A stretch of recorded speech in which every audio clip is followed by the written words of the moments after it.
Ay, tamis-tamisan lang linggong ito.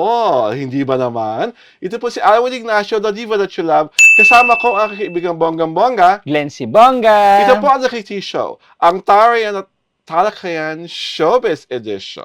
At syempre pa sa aming Easy Round, pag-uusapan natin ngayon ay talagang walang kakupas-kupas ang alindog, ang ating 2015 Miss Universe, Pia Wurtzbach na, ewan ko na lang, kung ang mga linis-linisan, hindi mabaliw. Dahil ang mga netizen, ang tawag sa kanya ngayon, kaibigan Glenn, parang hindi ko to kayang i-read. Kasi maiingit Kaya mo yan. Hindi ako maiingit ako. Wala ako niyan. Si Pia Wurtzbach raw ngayon ay kinatawag ng Reyna ng Joga. Ano ba yan? Kayo Grabe. talaga? Well, anyhow, ano ba ang konteksto ng kwento ito, kaibigan Glenn? Kasi nga parang meron siyang pinost sa Instagram na na naka-block siya tapos medyo may pagka-see-through yung mga lace-lace na ganyan. Tapos kitang-kita ang kanyang ang kanyang, Busom. naghuhumindig. Ang kanyang busog na bugsog na Oo. dibdib. Actually, kahit naman noon pa naman, yun naman talaga ang isa sa kapansin-pansin kay Pia. Isa sa mga asset Oo. niya. 'Di ba nung rumampa pa lang siya sa Miss Universe noon talaga namang parang gelatin. Perky and bouncy. Parang gelatin, 'di ba? Perky and bouncy Oo, talaga. na totoong-totoo dahil nagba-bounce Oo. at hindi gawa, 'di ba? Hindi magic ng siyensya. Oo. Walang Kasi kung gawa yan, hindi yan magba-bounce ng gano'n. Parang walang bahid kemikal. Oo.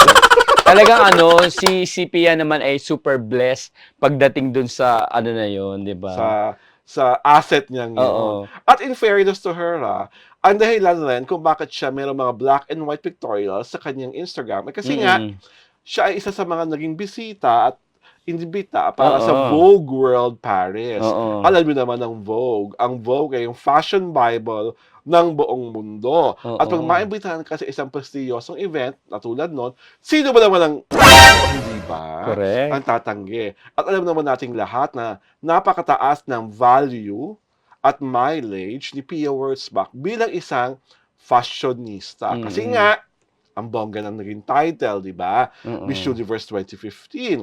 Tapos, may trophy husband pa. In the person of Jeremy Jonsey. Nagdagdag ng kanyang ganda, ganda points ng kanyang prim.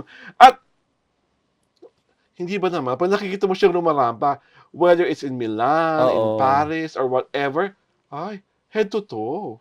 At talagang doon sa Couture Week, talagang napaka-stunning ng ng pagdadala niya ng kanyang Diba? napakagandang gown. Kaya nga po nag-attempt ako ng ito today Hindi pag-usapan namin si Pia, si Pia Wurtzbach. Baka sabihin naman ni Pia Wurtzbach, sa mga taga-Tito Show naman, hindi man lang kami pinaghahandaan. Dapat daw blue, kasi yun ang favorite color niya ng gown, di ba? Well, blue, sorry. Salmon pink ang favorite color ko for gowns. At black, of course. Correct, oo. Diba? But Pia, thank you for making our country proud, and thank you for representing the Philippines very well in this international fashion event. Diba? Iniintriga nga kayo laging dalawa ni Heart Evangelista.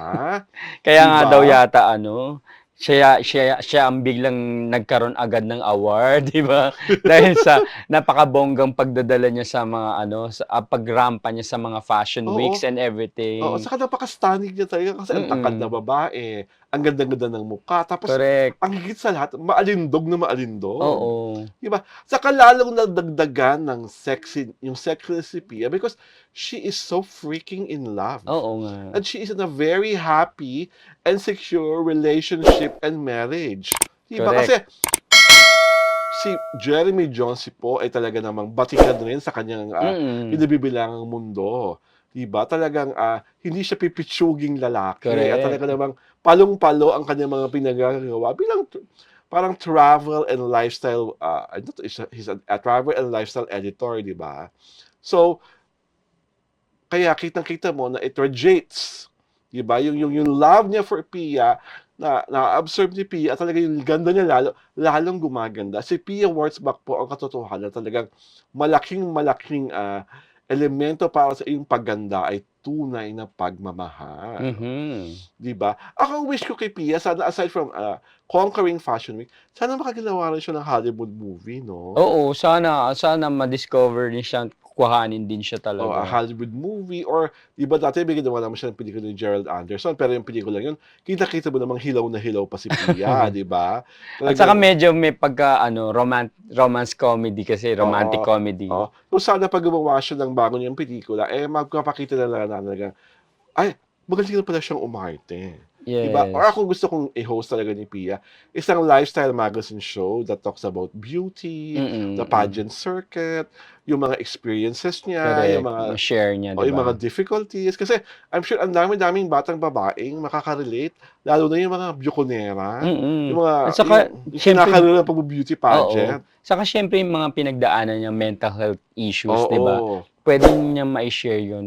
oo. Saka maganda kay Pia, parang walang yabang sa katawan kasi I already had the opportunity to interview her, Yes, sa oo. isang project, sa isang event ng Empire at parang this was like about a year after she won. Mm. Wala, parang hindi mo nga mararamdaman na Miss Universe siya, eh, Oo nga, ano niya, ang kalog niya actually. 'di ba? Kasi na-interview ko na rin siya dati sa, ilang pelikula na gawa niya, like yung sa kanila nila Vice Yes, Ganda, 'di yes, ba? oo. Oo.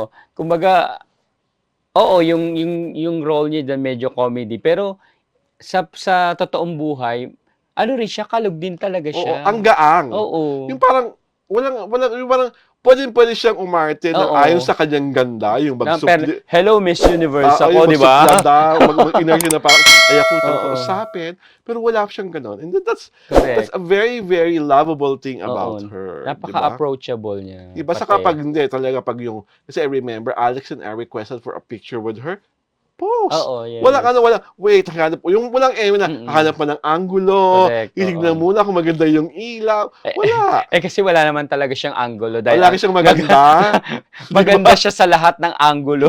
'Di ba talaga totoo siyang pinakamagandang babae sa balat ng Oo, lupa, correct. 'di ba? Hindi lang sa balat ng lupa kundi sa buong sansinukob, Oo, sa buong universe, correct. 'di ba? So again, Pia, congratulations. We look forward for more sightings of you sa iba't iba pang Fashion Week kasi nakapag-Milan ka na, nakapag-Paris, of course Paris, next is New oo. York or Tokyo kasi yun naman talaga ang mga fashion capitals of Oo, the world, 'di ba? Or ang bongga nun, 'di ba, makapag-Fashion Week siya sa South Korea. correct, 'Di ba, isa pa rin oo. fashion Isa capital. pang Oo, oo, ang mga alam mo ng mga taga South Socor, 'di ba, fashion oo. kung fashion ng mga tao Correct, doon, 'di oo. ba? To see Pia Wurtzbach there, panalo, 'di ba? Kaya Pia, good luck at huwag kang mag-alala, kami talaga ay fan na fan mo at tuwang-tuwa kami na merong Pilipinang kasing ganda mo, 'di ba? At ang bongga pa kay Pia, isa siyang patotoo na ang babae puwedeng pagsabayin ang bonggang karera at Yes. bonggang relasyon, hindi ba? Hindi lahat ay kasing palad mo. Alam mo next time na magkita tayo, Pia, kukuha na ako ng panyo, hula-hula kitang ganyan, tapos Santo tapos lang. mag-aantanda ako para naman maambunan mo ako ng ganda Oo. kahit slight na Ano, slight lang, Saint Pia. 'di ba? Santa Santa Pia, Pia. Santa Pia, babaeng pinagpala sa lahat.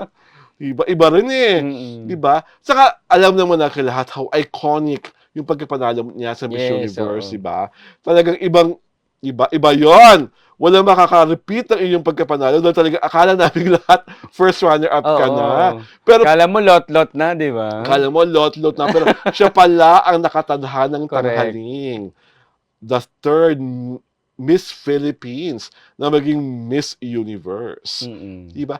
So ikaw, Glenn, ano pa ang gusto mong i-wish for somebody like Pia Wurtzbach na parang halos nasa kanya na ang lahat? Yun nga, katulad ng sabi natin, magkaroon siya ng ano, ng international movie. Mhm. Oo, kundi man sa Hollywood, sa ano, UK or kahit sa ano, 'di ba, Oo. sa ibang bansa. Ako ang wish ko rin sa kanya good health. Tapos siyempre nakaka-pressure rin yung travel ka ng travel, iba na iba ang mga time zones, 'di ba? Sana maalagaan mo ang iyong kalusugan at mapanatili ang iyong, talaga namang, oh so beautiful figure na marami ang naiinggit at marami ang nag-a-aspire Mm. na maging ganyan ang katawan, 'Di ba? Eh, si Pia pa naman parang maganang kumain, eh, 'di ba? Na nakikita ko sa mga video-video nila ni Jeremy Jones, parang kain sila ng kain kung saang-saang lugar. Pero, Ning, anong sikreto? Papaano name-maintain ang Oo. ganyan? Kasama na yun sa training niya noon, 'di ba? Tama naman. So, on that note, thank you very much for the inspiration, Miss Pia Wurtzbach Johnsy. Ito po si Alwin Ignacio, the diva that you love. Kasama ko ang kaibigang bonggang-bongga. Glenn Sibonga! Ito po ang The Kitty Show, ang taray na talakayan Showbiz Edition.